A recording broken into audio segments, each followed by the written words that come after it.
자, 2회 저번 시간에 1번부터 5번 확인했었고요. 6번에서부터 11번까지 확인 안 했었는데 일단 풀려는 다 있죠? 혹시 2회하고 3회 풀어는 놨었니? 안 돼. 우리 믿고 가는 거예요? 확인하도록 할게요. 6에서부터 8번까지 일단 답 찾으러 갈 거예요. 자, 확인합시다. 풀어오셨다고 생각하고 맞췄었던 문제라도 좀 확인하시면 될 것 같아요. 6번 주제통합이라고 해서 가하고 나하고 그래 지금 거기에 나와 있는 건데요. 같은 거 확인하시면 되겠지. 가로 읽고 지울 수 있는 거 확인하시면 될 것 같아요. 옆에 나와 있는 지문 가달락 내용 뭐 얘기를 하고 있는데요. 가달락에서는 예술 감상을 할 때 누구 얘기를 하고 있어? 본래적 가치를 주장하는 본래주의 이야기를 하고 있어. 얘네들 어쩌고 저쩌고 주장하는 바에 대해서 나와 있고요. 두 번째 단락 본래주의자는 원래 신미주의라고도 합니다.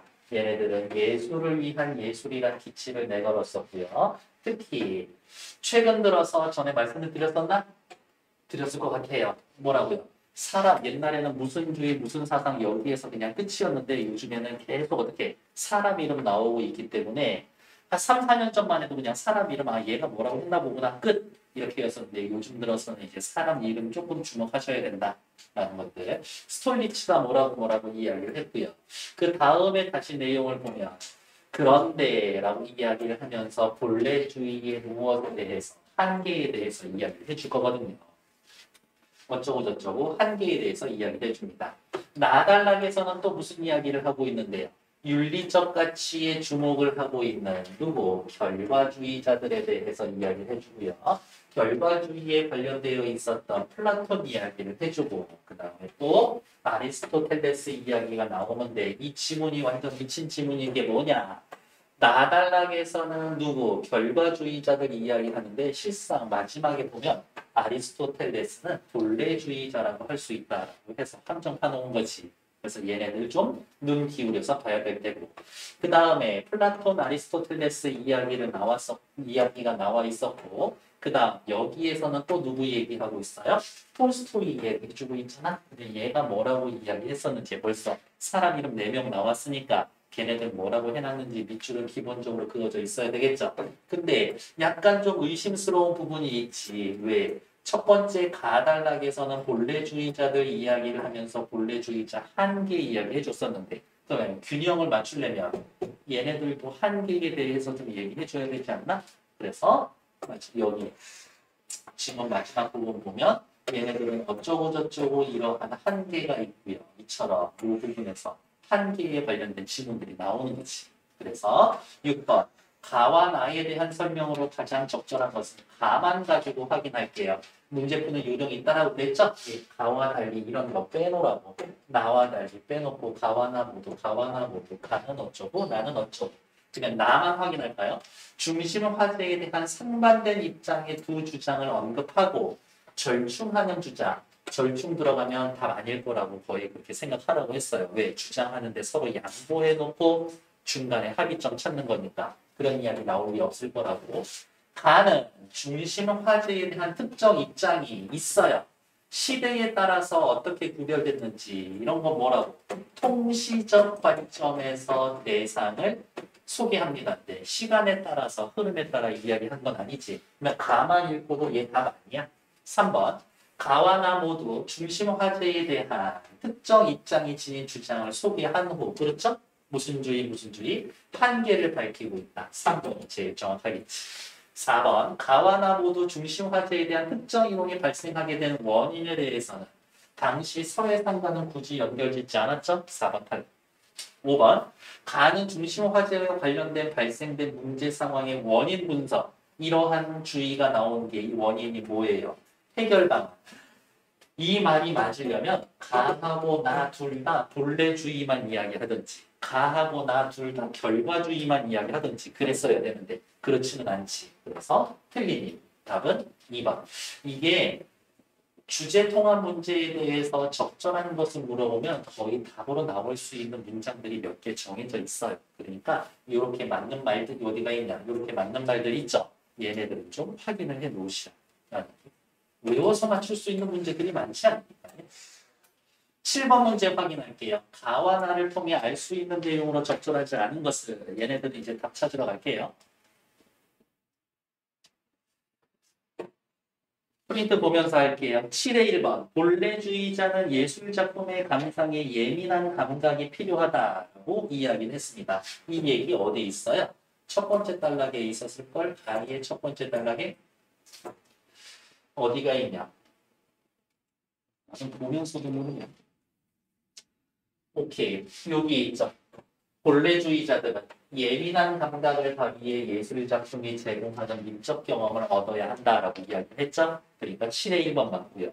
7의 2번. 결과주의자는 예술이 세계를 보는 방식에 영향을 미칠 수 있다라고 이야기를 했습니다.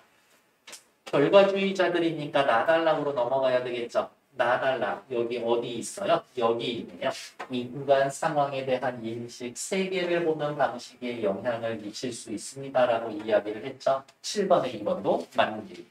3번. 스톨니츠는 우리 아까 스톨니츠 이름 동그라미 쳐놨었는데 가달락의 두 번째 단락에서 스톨니츠는 3번.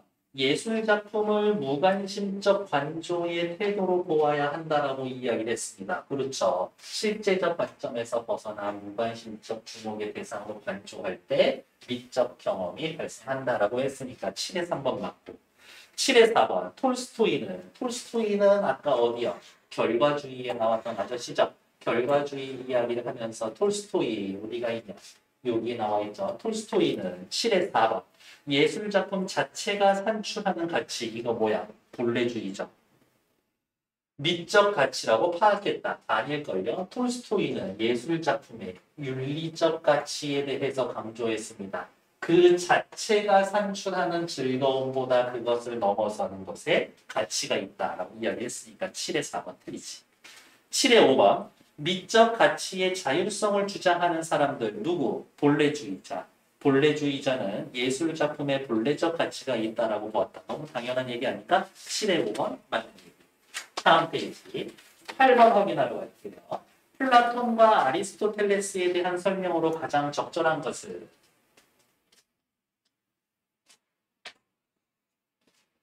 나는 플라톤이고 나는 아리스토텔레스죠. 플라톤 하면 우리 이 정도는 좀 기억해주면 되지 않을까?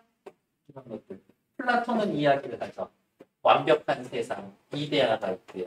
이 이데아를 모방한 현실이 있고 이러한 현실을 다시 모방한 예술 작품이 있는데 너무나 완벽하기 때문에 현실에선 이걸 제대로 구현해낼 수 없고 예술 작품도 현실을 제대로 구현낼 수 없기 때문에 의미가 있는 것은 아니다. 라고 이야기를 했었다는 것 확인. 그러면 확인하죠. 플라톤만 가지고 볼까요? 플라톤은 모든 예술이 실제 세계를 제대로 재현하지 못한다고. 맞는 얘기죠. 아리스토텔레스도 실제 세계를 재현하냐 못하냐 이런 얘기를 한 게 없지. 이게 없으니까 틀린 얘기지. 생각하셔야 돼요. 계속 뭐라고. 맞는 얘기일지라도 지문에 없으면 틀린 얘기. 2번. 플라톤은 인간의 예술이 인간의 인식에 큰 영향을 줄 수 있다고 판단했기 때문에 쓸데없는 비극 만드는 애들 세상에서 쫓아내야 된다라고 이야기를 했죠. 아리스토텔레스는 쫓아내야 되는 것은 아니지만 앞부분으로 넘어오면 어디 있을까? 앞부분으로 넘어오면 아리스토텔레스에서 나의 첫 번째 단락 보면요. 실제 세계를 재현하는 예술은 인간에게 보다 나은 삶을 살도록 기여하는 가치가 있다고. 예술은 인간의 삶에 영향을 미친다고 대놓고 이야기했잖아요. 그러니까 2번 맞는 얘기지. 가는 나와 달리 플라톤은 시인보다 비극을 쓰는 작가가 존중받아야 된다고요? 아니요. 얘 쫓아내야 된다라고 이야기를 했죠. 4번. 나는 아리스토텔레스는 현실을 모방한 예술은 진리를 담을 수 없다고 현실을 모방한 예술은 진리를 담을 수 없다고 이야기한 건 플라톤이지. 4번 탈. 5번. 나는 아리스토텔레스는 예술작품이 바람직한 사회의 건설에 방해하니까 쫓아내야 된다라고 이야기한 건 플라톤이죠. 5번 지우고. 그래서 8번의 답은 2번. 그 다음 9번 문제 확인하도록 할게요. 9번 문제는 조금 말장난이 되어 있어요. 아와 나를 바탕으로 A, B에 관련된 추론 내용으로 적절하지 않은 것은 굉장히 사실적으로 그려져 있고요. 얘는요. 추상화구나라고 생각을 해놓으시면 되겠네요. A는 고야가 프랑스 나폴레옹 군대가 스페인에 침입하여 동민을 무자비하게 학살한 사건을 폭로하기 위해 장치 사건을 회상하려고 그린 거다. B는 물감을 흔들거나 튀겨서 만든 것, 우연히 만들어낸 결과입니다. 본래주의자, 예술작품 자체에서 어떻게 형식이 중요하지. 본래주의자. 본래주의자는 A를 감상할 때 배경이 된 사건에 주목하기보다 형식적 요소에 주목했을 것이다. 맞는 얘기죠. 본래주의자는 B를 감상할 때 즐거움이 배고파서 먹을 때 느끼는 즐거움과 성격이 다르다라고. 사람이 일반적으로 느끼는 즐거움과 예술작품을 볼 때 느끼는 즐거움은 다르다라고 이야기를 하죠. 그 즐거움이 사실은 어디에서 오지만 형식에서 오는 거긴 하지만. 3번 결과주의자는 A를 보면 창작 의도를 분명히 파악할 수 있기 때문에 도구적 가치가 있다라고. 결과주의자들은 의도와 도구적 가치 모두 중요하게 여긴 거 맞지? 4번 결과주의자는 B에 대해 본래주의자 입장에서 본다면 미적 가치를 평가할 수 없다면서 본래주의를 비판했겠고, 결과주의자는 누군데요? 의도와 도구적 가치가 있어야 되는데 결과주의자가 얘를 비판하면 의도가 없어 하기 때문에 미적 가치가 없어가 아니라 뭐라고? 미적 가치를 판단할 수 없었지.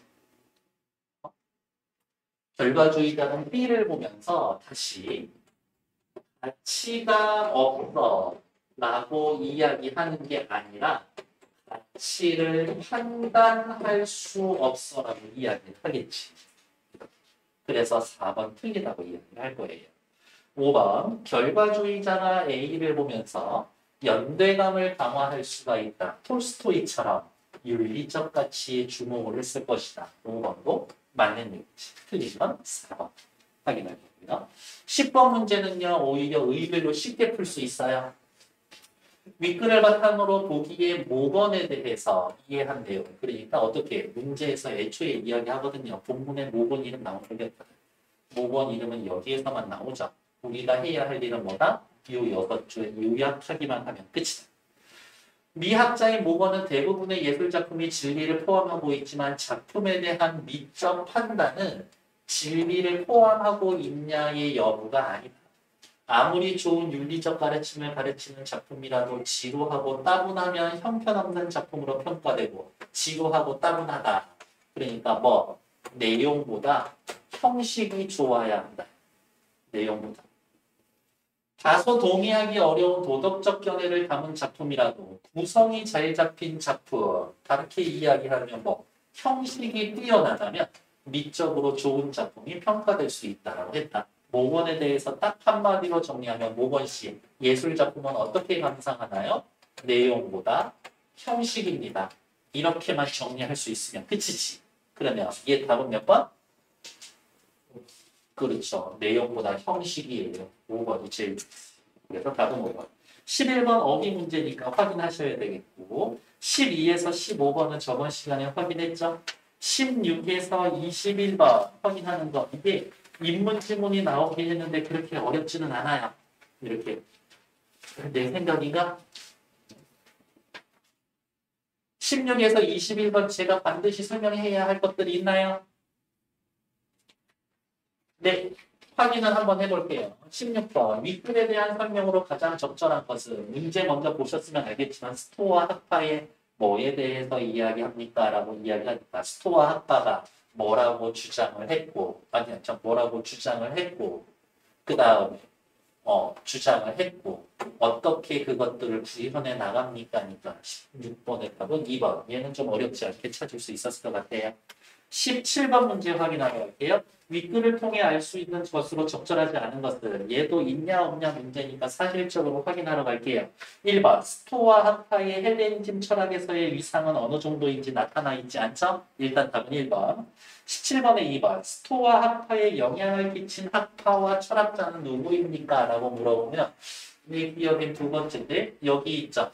밀레투스와 소크라테스를 둘 수 있습니다. 여기에 영향을 많이 받았는데요. 남편에서 있고 2번, 3번 스토아 학파의 철학의 궁극적인 목표. 이 아저씨들의 궁극적인 목표는 뭐예요? 철학적 덕목을 통해 현실의 생활 조건에서 살아가는 사람들에게 가르침을 주는 것. 이게 목표지. 4번 스토아 학파의 주요 실천 이념과 덕목은요. 얘네들의 주요 실천 이념과 덕목, 도덕 가치, 의무, 정의, 굳센 정신과 같은 덕목에 중점을 두고 보편적인 우애와 자비를 강조함으로써 호소력 있는 학설이 되었습니다. 얘가 17번의 4번. 17번의 5번 스토아 학파의 철학을 계승한 사조는 누구 있어요? 맨 마지막에 나와 있죠? 칼뱅주의와 프로테스탄티즘 사상으로 이어졌습니다. 17번의 5번도 맞는 얘기. 답은 1번. 18번 확인할게요. 기억의 관점에서 보기 K에 상담할 때 적절하지 않은 것은 그러면 우리가 이 문제 보면서 해야 할 일은 뭐였다? 기억의 관점, 스토아 학파의 인지 철학 치료를 요약할 수 있으면 되지. 여러 군데 밑줄이 그어져 있었겠지만 어디로 확인하시면 될까요? 결과보다 의도를 중요하게 여기는 동기주의적 윤리가 결과와 상관없이 올바른 의도와 방식을 중시합니다. 행위의 결과는 통제 밖에 있기 때문에 우리의 책임 밖이야. 그냥 의도가 있었냐 없었냐 그 의도에만 책임질 수 있으면 된다.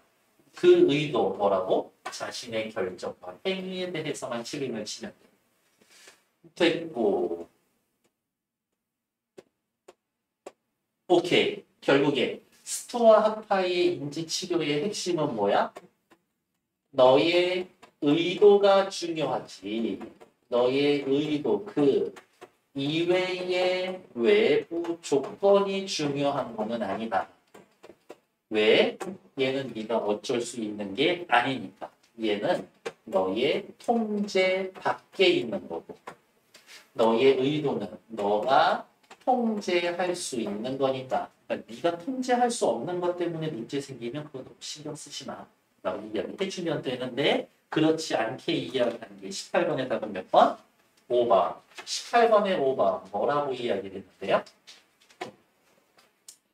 술만 마시면 낙담하며 비관적 생각만 하는 상황을 고려할 때 인지주의적 관점을 적용해서 기업의 실패의 원인은 뭐예요? 의지, 동기, 이외의 요인이잖아. 이건 신경 쓰지 마. 라고 이야기해야 되는데 면밀히 따져보라고 이야기하는 거죠. 반대되는 얘기하는 거지. 그래서 답은 5번.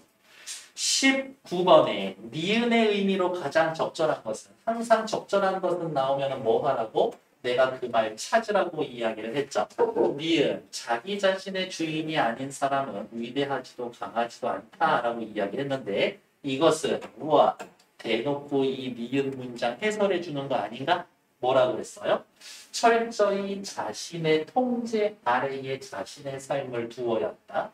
인간의 행위는 운명에 의해 발생하지만 자신이 해야 할 것에 대해서만 책임을 져라. 네가 할 수 있는 일에 대해선 책임을 져라. 네가 의도를 가지고 저질러 놓은 일에 책임을 져라. 얘기죠. 19번의 답은 몇 번? 그렇죠. 2번. 운명이나 외적인 가치의 노예가 되지 말고 있긴 있어. 이거에 영향을 받기는 받아. 하지만 진짜 중요한 거는 뭐다? 자신의 일에 대해서 책임지는 거다. 그러니까 답은 2번. 괜찮나요? 지나가면서 얘기한 적 있어요. 수능 국어가 어려워라는 얘기는 비문학이 어려워. 비문학이 어려워라는 이야기는 뭐라고? 과학 지문이 어려운 게 아니라 인문 사회가 어려워. 과학 지문은 어차피 틀리는 비율이 정해져 있거든. 이게 쉽든 어렵든. 근데 그것이 평소라면은 인문 예술, 인문 사회, 철학 지문 맞추는 애들이 틀리게 되는 거예요. 그래서 평소에 맞추는 애들을 틀리게 만들 수 있게 쉬운 게 인문 예술, 철학 지문이기 때문에 얘네들은 나름대로 정리할 수 있어야 해요. 플라톤 얘기 많이 나오잖아요. 노자 얘기는 별로 안 나오지. 누구 얘기 많이 나와? 공자 얘기 많이 나오는 거고. 이런 식으로. 그래서 걔네들에 대해서 간단하게 좀 정리를 해 놓으셔야지. 그래서 이따가 쉬는 시간에 저한테 문자 하나씩 보내주셔야 돼요. 저 비문학 지문에서 이 영역이 특히 어려워요라고 이야기하면 교재 만들어 놓은 게 있어서 저는 이 영역이 제일 급한 것 같아요. 얘기해 주시면 다음 시간에 찾아갈 수 있게 교재 되게 쉬운 것부터 난이도로 해놨으니까 그거 좀 받아가세요. 이따 쉬는 시간에 저한테 문자 보내주세요. 19번까지 확인했고요. 20번 문제. 디귿에 대한 이해로 가장 적절한 것은 디귿 어디 들어가 있는데? 디귿이 어디 있냐? 대충 요즘에 있었죠? 디귿 확인할게요. 스토와 학파에서의 지향하는 행복은 이거의 의미 물어본 거니까 이거에 해당되는 거 밑줄 그으면 돼서 덕을 실천해라. 이성에 따르는 삶을 통해서 덕의 차이. 덕을 실천하기 위해서는 어떻게? 괴로움을 견디고 쾌락을 버려라. 부동심, 평정심을 유지하라. 이 밑줄 친 게 답일 텐데 그렇지 않나? 그래서 20번의 답은 몇 번 하면 돼요? 1번 절제하고 금욕적인 생활을 실천함으로써 성취를 할 수가 있다. 지향하는 행복은 덕을 실천할 때일 때 덕을 실천하세요라는 말이 보기에 없으니까 어떻게 하면 덕을 실천할 수 있다? 이거 답 찾는 거지. 괜찮나요? 지나가다 또 얘기한 거 있어요. 기역 동그라미, 니은 동그라미, 디귿 동그라미인데 서로 비교하라라는 문제가 아니면 그 단락에 답이 있어. 그 단락에 답이 없는지 어떻게 하냐면 옆에 3이라고 쓰여져 있습니다. 3점짜리라고 쓰여져 있으면 기역 동그라미 그 답이 그 단락에 없어. 웬만하면 그러면 보통 다음 단락에 있어. 그러한 잡스러운 요령이 있다. 뒤에 22번 수평전이요. 확인할게요. 22번 윗글의 내용과 일치하지 않는 것은 얘네도 또 답 찾으러 가야지. 1번 숙향은 화관을 쓴 부인이 후토 부인인지 처음에 알지 못했다. 그래요? 그렇지 않나? 후토 부인을 처음 만나서 선약을 주고 뭔가 정신을 차렸었는데 부인에게 살해의 말을 했다. 뭐라고? 제가 옥황상제에게 죄를 짓고 인간 세상에 내려와 고생하고 있던 중에 부인이 이처럼 데려다 주시니 감사합니다라고 일단 이야기를 하면서 그냥 일반 명사 부인이라고 쓰고 있고요. 그 다음에 또 뭐라고 그랬는데 선녀는 나를 아시오 정신이 맑지 못하여 알아보지 못하니 참으로 함송합니다라고 해서 처음엔 알아보지 못했지. 1번 맞는 얘기. 2번 숙향은 시황전에서 인간 세상의 부모를 다시 만날 것을 기대하고 있다라는 부분은 어디에서 체크를 하면 되냐. 여기죠. 내가 인간 세상으로 나가면 다시 부모를 만날 수 있을까요? 만나기 싫어서 물어보나? 만나고 싶어서 물어보는 거 아니에요? 2번 맞는 얘기지. 3번 승상은 숙향의 혈서 내용이 거짓인 줄 알고 숙향의 집에 얼씬도 하지 못하게 이야기를 했었다. 혈서의 내용이 거짓인 게 아니라 밖에서 수작 부린 게 진짜인 줄 알고 나의 며느리가 부정한 짓을 저지르는구나 라고 쫓겨내는 거지. 3번이 답이고 4번 사향은 숙향이 하직 인사도 제대로 하지 못하게 서둘러 집 밖으로 쫓아냈습니다. 나쁘지 않은데? 어쩌고저쩌고 제발 인사는 하고라도 나가게 해주세요라고 이야기했더니 사양이 숙향의 손목을 잡고 끌어내면서 어쩌고저쩌고 하직 인사도 하지 못한 채 울려서 쫓겨나가는 것 이야기했으니까 4번 맞는 얘기고 5번 숙향은 억울한 누명을 쓰고 쫓겨나서 화를 당한 게 너무 원통해서 뭐 A처럼 이렇게 이야기한 거 아닌가? 그래서 답은 3번. 23번의 답은요. 감상할 때 적절하지 않은 거. 답은 몇 번이라고 되어 있었어요? 네. 5번. 왜 틀리는지 확인해 볼게요. 사냥의 모함으로 집에서 쫓겨난 숙향이. 오케이. 천지가 아득하여. 앞뒤를 분별할 겨를이 없었다. 너무 억울하고 정신이 없었어요. 여행 모티브를 통해 환상적 상상력으로 살펴볼 수가 있다고? 모함으로 쫓겨나면서 정신이 하나도 없었어요. 이거를 환상적이라고 이야기하면 안 되지. 이러한 시련이 왔을 때 인간계 이외의 존재가 와서 도움을 준다거나 그러면 환상적인 거 맞는데. 그치? 야호! 조금만 기운 내보자고. 그래서 23번의 답은 4번, 5번. 24번의 답은 어렵지 않아요. 기억은 자신의 정체성을 깨닫게 합니다라고 이야기를 했으니까 이거지. 여기에서의 이 선약을 먹고 선약을 받아 마셔서 흐렸던 정신이 맑아지면 아, 전생에 내가 이거였었구나 알게 되었고 그 다음에 니은은요. 얘도 역시 정신이 조금 맑아지기는 했었었는데 니은이 어디 있었지? 약 한 번 더 먹는데? 그렇지. 여기에 있죠. 니은. 선약을 권해서 받아 마셨는데 머리가 깨끗해지면 요번에 인간 세상의 일은 잊혀지고 천상의 일만 기억됐습니다. 라고 이야기하죠. 그러니까 24번의 1번. 자신의 정체성을 깨달았고요. 니은. 과거 사건. 따지면 이것도 과거고 얘도 과거잖아요. 과거의 일부를 잊어버리게 되었습니다. 그래서 답은 1번이 제일 좋지. 다음 페이지 25번 A의 말하기 방식 기억 동정심을 유발해서 자신이 바라는 바를 제시하고 있다. 괜찮죠? 저를 불쌍하게 여기세요 했으니까 니은 자신이 해야 할 과제와 방법을 내가 앞으로 어떻게 하겠다라고 이야기하나? 안 하죠? 디귿 과거의 일을 요약하고요. 그렇죠. 현재의 처지를 하소연한다. 맞고 리을 앞으로 예상되는 결과를 제시해서 결단을 조금 그러니까 빨리 어떻게 하란 말이야. 이런 얘기 하지는 않죠. 그래서 답은 2번. 26에서 29번은요.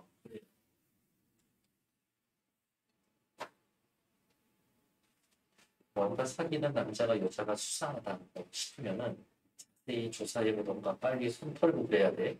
안 그러면 이렇게 누님처럼 된다고.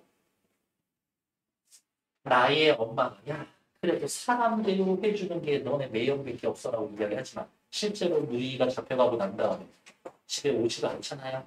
네, 그러니까 나중에 결혼해서 제일 결국에는 크게 문제가 되는 것 중에 여러 개 중에 종교와 정치적 성향이 있어요. 종교가 다르면 전화하거나 만날 때마다 스트레스 받고 정치적 견해가 다르면 명절날 모일 때마다 싸울 거야. 명절에 모였는데 뭐? 종교는요? 종교는 서로의 종교를 인정해주면 상관이 없어. 근데 어느 한쪽이 강요하기 시작하면 이게 쉽지가 않아.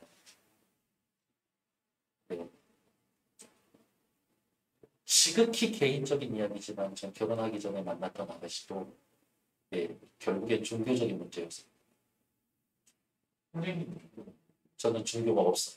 저는 제 자신의 문제. 세상에 가장 강력한 건 돈이고 돈으로 권력과 모든 것을 살 수 있고 젊음도 살 수 있는 것 같아. 조금은 돈 있으면 이렇게 되거든요. 일요일에 가서 교회에 앉아 있는 것 자체가 전 너무 괴로웠거든요. 그렇다고 뭐 교회 다니시는 분들 뭐 그런 건 아닙니다. 신념이 있는데 가능하지 않아요. 그냥 이슬람교라 그래. 그러면 안 되지. 가짜로 그러면 안 되니까요.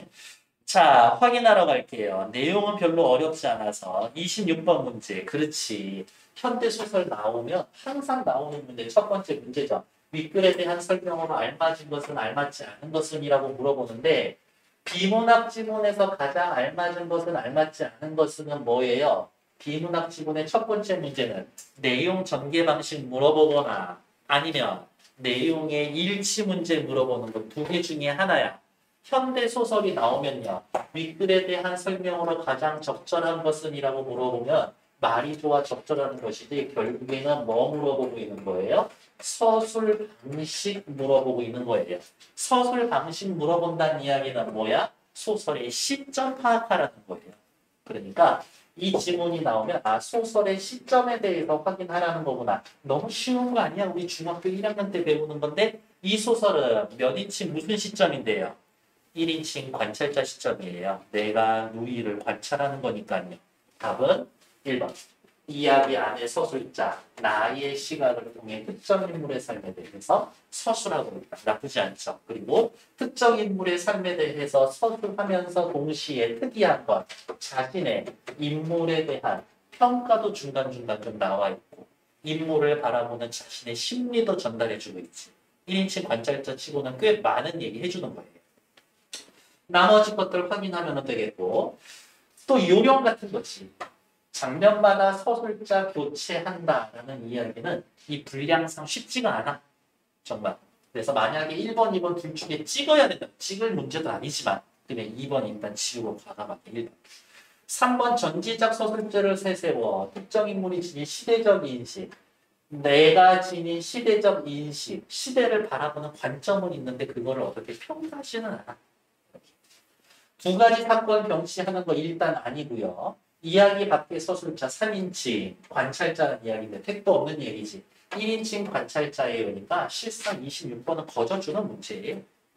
27번 문제. 윗글의 내용으로 적절하지 않은 것은 1번 나는 혼사에 대해 누이에 체념하는 태도에 대해서 가슴 아파하고 있다. 그런가? 그렇죠. 누이가 이야기를 합니다. 뭐라고? 내가 처음이니 뭐 이 말에 섬뜩하였다. 그럴 나이도 아닌데 짙은 체념으로 물들어진 누님의 언행에 가슴이 실룩실룩 아팠다. 27번에 1번 맞는 얘기죠. 27번에 2번. 누님은 매부와의 혼사를 간단히 치르는 것에 대해 싫어하고 비겁했다? 아니요. 어차피 세 번째 하는 거라서 그냥 간단하게 하는 거 받아들였죠. 3번. 어머니는 매부가 누이를 사람 대접한다는 거에 매우 만족을 해서 어떻게 어느 정도로 여기 있네요. 대놓고 누이를 제대로 대접해 주는 것만으로도 만족하고 있다라고 하면서 엄마도 이제 무슨 일까지 하고 있어? 엄마도 이 일에 가담하고 있어. 누이 좋아서 누이 이뻐서 하는 거 아니야. 이렇게. 4번. 나는 어머니가 매부의 일을 돕는 것을 불안해하고 걱정스러워했다. 왜? 그렇지. 이거 누이가 하는 일이 분명히 이런 건데 큰일 났네. 내가 목격한 건 아닌데 친구들도 이렇게 이야기를 했고 말이 너무 세고 있어요. 당연히 걱정이 되죠. 그러니까 엄마 그래도 괜찮습니까? 물어보고. 그런데 엄마는 싫은 기색이 아니라서 되게 속상하고 더 걱정되겠지. 27번에 5번. 누님이 경찰서에 체포된 이후로 매부는 우리 형이 우리 집에 발걸음도 하지 않았다. 이야기는 대놓고 밑에 나와 있을걸요? 체포를 면한 매부는 그 뒤부터 어디로 갔는지 우리 집에 발걸음도 하지 않았다라고 이야기하면서 맞는 얘기지. 틀린 건 2번. 28번에 틀린 얘기는 몇 번이에요? 5번이에요. 5번 왜 틀렸는지 확인 좀 할게요. 내가 어린 시절 그린 누님의 모습을 생각하며 이래저래 나는 그의 겨울을 생각하면 신혈이 날 만큼 우울하다. 누님 생각하고 어린 시절 생각하면 우울해요. 라는 데에서 왜? 누이의 삶이 비극적으로 끝났으니까. 누이의 삶이 그렇게 된 이유는 뭐야? 시대 현실에 휩쓸려서 그런 거지. 사상이나 이데올로기를 극복하지 못했던 일을 자책하는 게 아니라 이거에 휘둘려서 비극적 삶을 맞이하는 보통 사람들의 이야기를 하는 거지. 뭐 삶의 소중함, 딱히 이런 얘기는 아니고. 그래서 틀린 얘기가 5번. 29번의 뜻은요, 뭐 별로 어렵지는 않고 답은 3번 정도 확인하시면 될 것 같고요. 30에서 34번. 이 지문은 좀 괜찮았어요? 카메라의 구조에 대해서 이야기를 하는 거였었는데, 이렇게? 네. 이 지문은 한번 살펴볼게요. 지문 설명하기 전에 사진은 꽤 좋은 취미 활동인 것 같아요. 이렇게. 물론 이제 장비빨이 중요하고, 뭐 사진 찍는 사람 동호회 막 이런 데 가면은 저도 이게 잠깐 관심이 있어서 한번 가입해봤는데, 와, 장비들이 어마어마해요. 이렇게 손에 한 3천만 원씩 들고 있거든. 이런 것들. 그렇다고 뭐 사진을 잘 찍나? 뭐 그런 거는 아닌 것 같고. 근데 기계가 좋으면 내가 기계를 잘 이해하고 있으면 그거를 내가 잘 찍을 수 있어. 여기 이야기할 건데요. 요즘 그 휴대폰 카메라에서의 이야기하는 게 아웃포커싱 있잖아요. 아웃포커싱. 뭐예요? 이렇게 배경은 흐려지고 한 인물에 초점을 맞춰주잖아요. 이런 것들. 그 다음에 여기 F라고 해서 조리개 수치가 있어요. 네, 요거 정도만 알고, 요 정도만 알고서 이 지문 봤어도 좀 쉬울 수 있었을 텐데. 이런 거예요. 이 F라고 이야기하는 이 조리개 수치라고 이야기하는데 그냥 쉽게 생각합시다. 이게 숫자가 작을수록 좋은 렌즈. 비싼 렌즈. 이게 작은 렌즈라는 건 좋은 렌즈. 왜? 빛을 더 많이 받아들일 수 있기 때문에. 됐을까? 그 다음 극단적으로 F1.4하고 F18하고 이렇게 해서 똑같이 사람 이렇게 세워놔 놓고 얘한테 사람한테 초점 맞춰서 F1.4로 찍으면 아웃포커싱. 얘한테 초점 맞춰놓고 F18로 찍으면 뒤에 배경까지 선명하게 됐습니다. F1.4라고 해놨으면 조리개가 이만큼 열려 있어서 빛이 많이 들어가. F18 이렇게 해놓으면 조리개를 잔뜩 조여서 빛이 들어가는 게 어떻게 빛이 들어가는 정도가 작아. 이렇게 생각할 수도 있어. 조리개 수치가 작은 것보다 조리개 수치가 큰 거는 어떻게? 사실 요만큼에 들어가는 빛, 요만큼에 들어가는 빛을 여기는 여기 작은 공간에다 때려 넣는 거잖아요. 빛을. 그냥 조리개 수치가 크면 빛의 밀도가 크다. 일단 그 정도. 숫자 작은 게 좋다. 숫자가 커지면 쉽게 우리 그 사진 찍는 사람들 이야기할 때 쨍하게 찍힌다. 앞뒤 전부 다 초점을 맞춰서. 그 정도만 확인하고 있어도 그렇게 사실은 어려운 질문은 아니에요. 자, 지문 얘는 한번 간단하게 설명하고 갈게요. 우리 조금만 힘내보자고.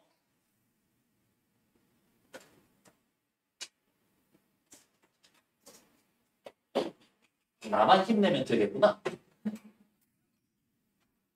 볼록 렌즈 하나만 장착한 카메라에 조리개가 달려있다고 가정해봅시다. 카메라의 조리개는 눈 안에 있는 눈동자처럼 구멍의 크기를 넓히거나 좁혀서 렌즈로 들어가는 광선의 양을 조절하는 장치다. 이게 30번의 1번 아니었나? 그렇죠. 조리개는 뭐라고? 렌즈로 들어가는 광선의 양을 조절합니다. 광선, 빛이 렌즈로 들어가는 양을 조절해야 돼. 그 조리개는 어디 달려 있어야 돼? 빛과 렌즈 사이에 있어야 되지. 그렇죠? 30번에 1번 맞는 얘기지. 조리개는 구멍의 지름을 조절할 수 있도록 테두리를 따라 회전하는 얇은 금속판을 겹쳐서 만듭니다. 카메라를 분해하지 않는 한 카메라 조리개의 실제 지름을 볼 수는 없어요. 하지만 렌즈 받침대에 있는 조리개 조절 장치에 표시된 F수, 조리개 수를 보면 조리개의 구멍 지름을 알 수가 있습니다. F수는 F/로 표현이 되는데 초점 거리를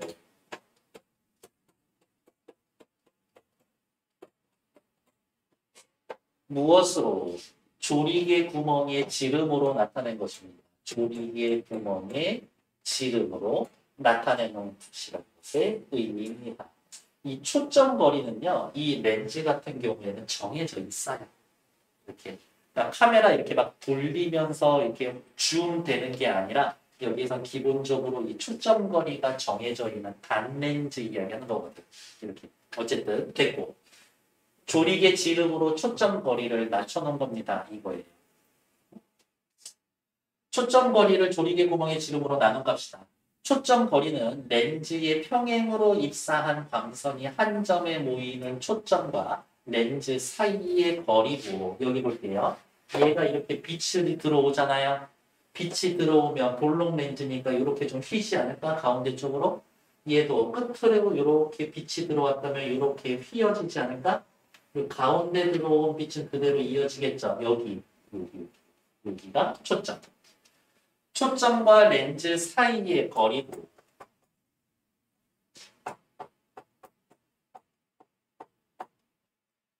지름은 실제로 촬영할 때 개방되는 조리개 구멍인 지름입니다. 이거예요. 그럼 여기 잠깐 볼까요? 조리개를 그럴 리는 없겠지만 렌즈가 이만한데 조리개가 이만큼 다 개방을 했어. 그러면 빛이 얼만큼? 이만큼 들어와서 여기에서 모이겠지. 조리개 구멍을 좁혀놓으면 어떻게? 요만큼만 빛이 들어와서 이렇게 모이겠지. 그렇지 않을까? 지름은 실제로 촬영할 때 개방되는 조리개 구멍의 지름입니다. 그냥 생각해야죠. 조리개 구멍의 지름은 사람이 의도를 가지고 조절할 수 있겠구나. 예를 들어 그림처럼 초점거리 50mm의 렌즈가 작용되어 있는 카메라의 조리개수 여기에서부터 얘네들이 이렇게 와서 여기로 초점이 되면 여기로 초점이 맞춰진다고 생각합시다. 여기까지 있으면 여기서부터 여기까지가 얼마라는 거예요? 50mm라는 괜찮은가? 중간 정도의 가격 렌즈.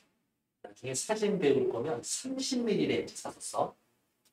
제일 사진이 예쁘게 잘 나올 거예요. 50mm. 만약에 조리개 수를 4, 즉 F4로 조정했다면 무슨 말이야? 50mm를 조리개 4로 조정을 하면 얼마? 12.5mm가 됩니다. 이게 12.5mm가 될 거라고 보이는 게. 카메라의 조리개 조절 당시에 표시된 F의 수는 여기 F의 수 뭐로 되어 있어요? 1.42, 2.84, 5.68, 11, 16이라고 되어 있죠? 이거 꽤 비싼 렌즈. 그렇다고요. 단계가 바뀔 때마다 지름이 약 1.4배 정도 줄어나거나 늘어납니다. 1.4 좀 애매하지 않아요? 그림의 카메라 렌즈를 사용할 때 조리개 수, 제 지금 얼마에 맞춰져 있는데 4에 맞춰져 있죠. 4를 5.6으로 바꿀 거야. 그러면 어떻게? 지름이 1.4배가 줄어듭니다. 괜찮나요? 그러면 자 이렇게 합시다. 1.4에서 1.16으로 갈 때 동안 어떻게? 지름은 줄어들지. 지름이 줄어든다라니까 여기에 들어가는 빛의 양이 줄어들겠죠. 빛의 양이 줄어들면 아까 이야기한 것처럼 뭐 쨍한 사진을 찍을 수 있어. 전부 다 선명하게 초점하는 거. 그런데 왜 하필이면 애매하게 1.4라고 했을까? 조리개를 통과하는 빛의 양을 알기 쉽게 하기 위해서 원의 크기는 반지름의 제곱에 비례하는데 그렇지 않아요? 파이 R제곱이니까 조리개가 한 단계 바뀔 때마다 1.4의 제곱 그러니까 2배에 당하는 만큼의 구멍 면적이 줄거나 늘어납니다. 1.4에서 2 가고 2에서 2.8, 2에서 4, 4에서 5.6 가는 동안 뭐는 조리개의 지름은 1.4배가 줄어들지만 들어가는 빛의 양은 2배가 줄어든다. 됐을까요? 그 옆에서 정리해야지. 4에서 5.6으로 가면 조리개의 지름은 어떻게 1.4배 줄어들고 들어가는 빛의 양은 2배가 줄어든다. 조리개를 통과하는 빛의 양은 면적만큼 줄고 늘어나게 되는 거예요. 요게 또 한 문제죠? 이렇게 31번 문제에 요거 쓰면 한 2개 읽었을 텐데 보기에 일단 기다리. 조리개의 구멍 지름을 표시할 때 왜 이렇게 F를 쓸까? 렌즈를 통과하여 필름에 입사하는 전체 빛의 양이 중요한 게 아니라 뭐가 중요하다? 필름의 제곱미터당 입사하는 빛의 양이 중요하기 때문입니다. 여기에 빛이 얼마나 많이 들어오는지는 중요하지 않아요. 어떻게? 예를 들어서 여기에 초점을 맞춰놨다면 여기에 필름이 요만큼 세게 든다면 여기에 빛이 얼마나 많이 들어갈 수 있느냐가 중요한 거지 여기에 들어오는 게 얼마나 많느냐는 중요한 게 아니야. 단위 면적당 필름에 입사하는 빛의 밀도를 일정하게 유지하는 데에는 F수가 중요합니다. 초점거리가 35, 70mm 두 렌즈를 동일 물체를 촬영하여 같은 밝기의 사진을 얻으려면 35mm 렌즈를 촬영할 때에는 같은 밝기의 사진을 얻으려면 35 렌즈로 촬영할 때 70mm 렌즈로 촬영할 때와 필름에 단위 면적에 입사하는 빛의 밀도가 같아야 돼요. 이게 포인트예요. 밝기가 같으려면 단위 면적에 입사하는 빛의 밀도가 같아야 되지. 빛의 양이 많아야 되는 거 아니야. 이게 어디야? 31번에 5번 얘기 아닌가? 이 경우 조리개 조절 장치에 있는 F의 수만 동일하게 설정하면 렌즈를 바꾸거나 빛의 양을 측정하는 노출기를 사용하지 않아도 동일한 밝기를 얻을 수가 있습니다. 뭐 하면 조리개 수치만 같으면 밝기는 똑같다. 렌즈 길이하고 상관이 없어. 조리개 수치에 따라서 들어오는 빛의 양은 달라진다. 조리개의 사진은 심도를 조절할 때 사용됩니다. 이게 아웃포커싱 그거 이야기하는 거예요. 심도란 렌즈에서 초점이 맞는 영역의 정도를 나타냅니다. 심도가 깊다, 쨍한 사진. 심도를 조절할 때 카메라의 렌즈를 이동시키는 방법을 사용합니다. 렌즈와 촬영하려는 물체 사이가 멀어지면 물체에서 온 광선이 평행광선처럼 입정해서 초점에 맞는 영역이 넓어집니다. 거리가 멀어지면 초점 맞는 영역이 넓어집니다. 반대로 렌즈를 물체 쪽에 가깝게 옮기면 특정 물체만 선명하게 초점이 맞추게 됩니다. 아웃포커싱. 렌즈를 조정하지 않고도 조리개를 사용하면 심도를 조절할 수가 있어요. 그러면 심도 조절하는 방법에 대해서 또 정리하셔야 되겠네요. 심도를 높이기 위해서 어떻게 하면 돼? 거리가 멀어지면 됩니다. 조리개를 좁힐수록 심도가 깊어지는. 조리개를 좁히면 심도가 높아진다. 그러니까 F1.4보다 F18이 심도가 깊어. 쨍해. 이렇게 나옵니다. 이것은 근시인 사람이 멀리 있는 대상을 보기 위해 눈을 찡그리는 것과 같은 원리입니다. 눈을 찡그린다. 다른 말로 이야기하면 뭐? 조리개를 작게 하는 거죠. 그 말은 뭐야? 조리개. 수치는 커지는 거지.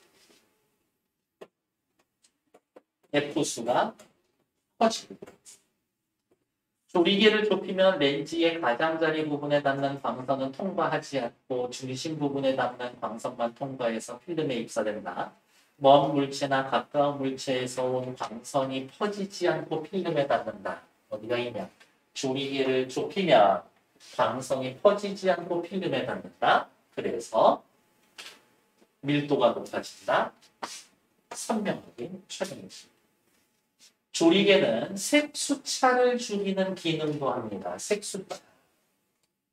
유리의 굴절률은 파장에 따라 조금 차이가 있는데 짧은 파장의 파란색 광선이 상대적으로 긴 파장보다 더 꺾입니다. 파란색, 빨간색. 파장으로만 따지면 파란색, 짧고 빨간색 파장, 길고 파란색 광선이 더 꺾인다. 꺾이는 정도로 하면 파란색 많이 꺾이고 빨간색 조금 꺾이고. 이렇게 또 정리해 놓으면 하나 맞출 수 있을까? 어디가 있냐? 이로 인해 볼록 렌즈에 입사한 파란색 광선의 초점 거리가 빨간색 초점의 거리보다 짧아지는데 이것을 색수차라고 이야기합니다. 예를 들어 파란색, 빨간색 물방울 무늬 있는 옷을 촬영할 때 빨간색에 초점 맞추면 파란색 흐려지고 파란색 초점 맞추면 빨간색이 흐려져요. 그래서 이러한 색수차는 대개 렌즈의 가장자리 부분을 통과하는 광선 때문에 발생합니다. 렌즈의 가장자리를 통과하는 광선 때문에 색수차가 생기고 왜냐고요? 가장자리를 통과하는 광선이 가운데 통과하는 광선에 비해 더 크게 굴절. 조리개를 조절해서 가장자리에 입사하는 광선을 막으면 색수차를 줄일 수가 있습니다. 괜찮아요. 자, 이제 문제 풀러갈게요. 우리 요거만 하면 쉴 수 있으니까 친구들 조금만 기운 내주면 안 돼? 고마워요. 아무도 대답 안 해줬지만. 긍정적으로 살고 싶어 해요, 요즘. 자꾸 열받게 하는 인간이 하나 있는데, 내가 어떻게 할 수 있는 상대가 아니거든. 그렇다고 엄청난 권력자는 아니고요. 그렇다고요. 자, 30번 윗글을 통해 알 수 있는 내용이 아닌 것은 뭐예요? 맞냐 틀리냐 물어보고 있죠. 1번. 카메라 조리개는 물체와 카메라 사이에 위치한다. 우리 이거 아까 확인했죠? 1번 맞는 얘기. 2번 카메라 렌즈의 가운데보다 가장자리 통과하는 광선. 가장자리 통과하면 더 많이 끊긴데 우와 어쩜 이렇게 잘 띄어놨을까? 렌즈의 가장자리를 통과하는 광선이 가운데 통과하는 광선에 비해 더 크게 굴절합니다. 2번 맞는 얘기죠. 3번 색수차란 파장에 따라 렌즈의 굴절률에 차이가 나는 겁니다. 색수차 아까 이야기하면서 어디가 있었어요? 색수차.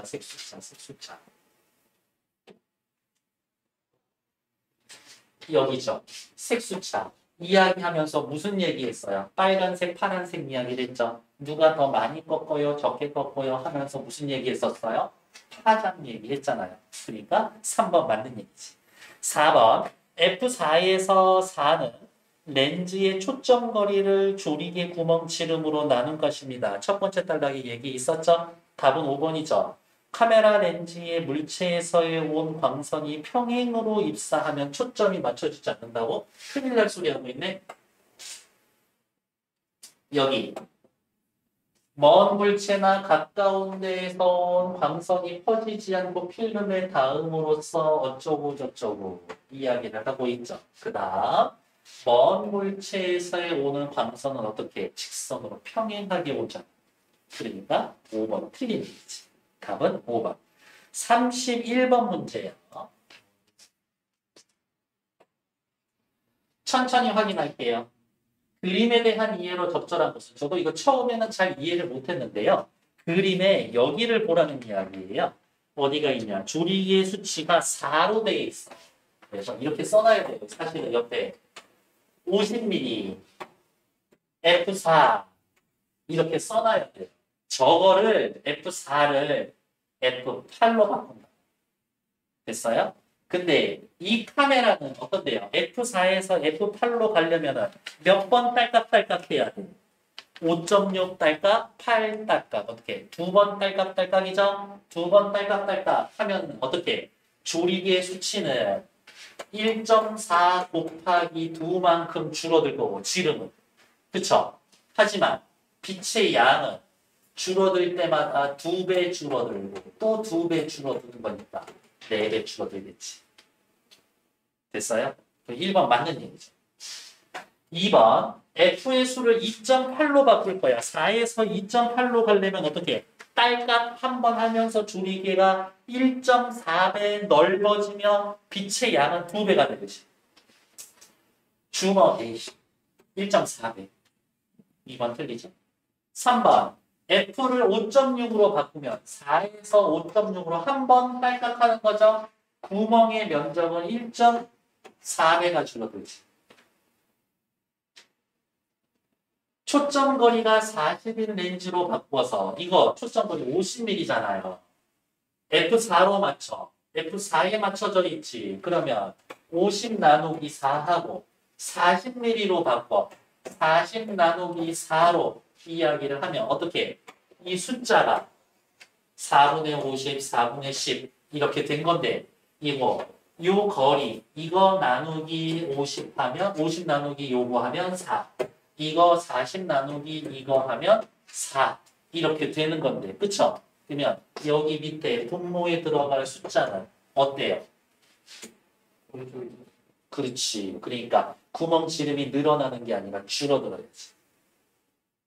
초점거리가 100인 렌즈로 바꿔 같은 밝기의 사진을 얻으려면 어떻게 조리개에 구멍 열어놓는 지름은 크기는 똑같으면 돼. 이 얘기 왜 어디에 나와 있었냐고? 여기에 있었죠. 이렇게 같은 밝기의 사진을 얻으려면 F의 수만 동일하게 렌즈의 초점거리하고 상관이 없어. 그러니까 5번 틀린 얘기. 답은 1번. 됐나요? 32번 확인할게요. 33번 그냥 간단하게 먼저 확인할까? 눈을 찡그리는 이유는 뭐예요? 눈 안에 여기 어디가 있어? 33번. 눈을 찡그리는 이유는 뭐예요? 이렇게 눈이 있었는데 빛이 이만큼 들어오는 거에서 눈을 찡그려. 이렇게 해가지고 빛이 들어오는 양을 줄이는 거죠. 어떤 식으로? 눈의 크기를 줄입니다. 눈의 지름을 줄여요. 이 이야기인 거죠. 그러니까 어디가 돼요? 여기 제일 많겠지. 32번 보러 갈게요. 뭐 여기 상황은 다 확인하셨을 테고 1번 사람뿐만이 아니라 꽃도 선명한 사진을 얻으려면 이 F 숫자 크게 해 작게 해? 크게 해야지. 1번 맞는 얘기죠. 2번 빨갛고 파란 꽃잎을 촬영했는데 빨간색 꽃잎만 촬영했어. 파란색 초점 안 맞았다는 얘기죠. 왜? 파장이 짧아서 초점 거리가 짧아졌어. 파란색 꽃잎의 초점은 짧잖아요. 필름은 앞에서 형성됐을 것이다. 괜찮지? 무슨 말이냐?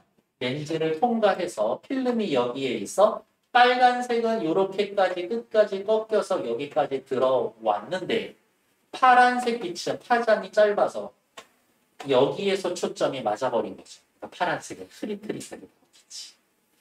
3번 꽃까지 선명하게 보이는 촬영을 하려면 얘만 쨍하게 나왔는데 꽃까지 촬영을 하게 되려면 이 F의 수를 늘리거나 아니면 얘가 뒤로 물러나면 되지. 거리가 멀어지면 된다 그랬어. 필름의 단위 면적당 입사하는 빛의 밀도를 지금처럼 동일하게 하는 게 아니라 빛의 밀도를 높아지게 해야지. 그렇죠? 그러니까 3번 틀리지. 다르게 설명할까? 꽃까지 선명하게 하려면 F의 수를 늘려야 되죠. F의 수를 늘리면 어떻게? 지름이 작아지지. 들어오는 빛의 양은 작아지죠. 그러니까 밀도는 높아지지. 3번 틀린 얘기죠. 집이 파란색 지붕과 빨간색 벽으로 이루어져 있는 사진의 집에 지붕만 선명하게 나왔어. 무슨 말이야? 파란색만 선명하게 나와서. 근데 얘는 이런 상황이지.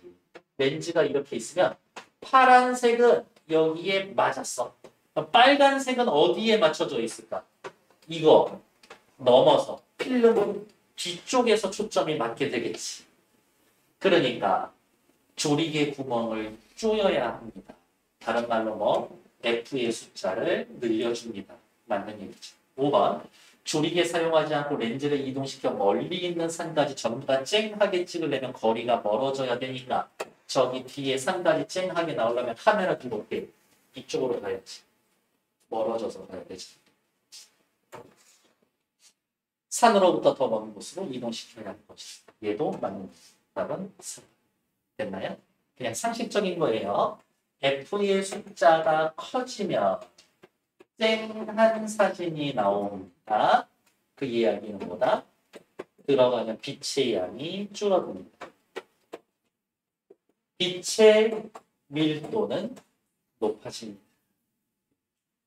그리고 참고로 말씀을 드리면 사진을 나중에 배우기 시작할 거면 조금 비싸긴 할 수 있지만 30mm 단렌즈로 시작을 하시래요. 저게 제일 기본이 되는 거고. 렌즈는 계속 그 카메라 바디하고 바꿔서 낄 수가 있어.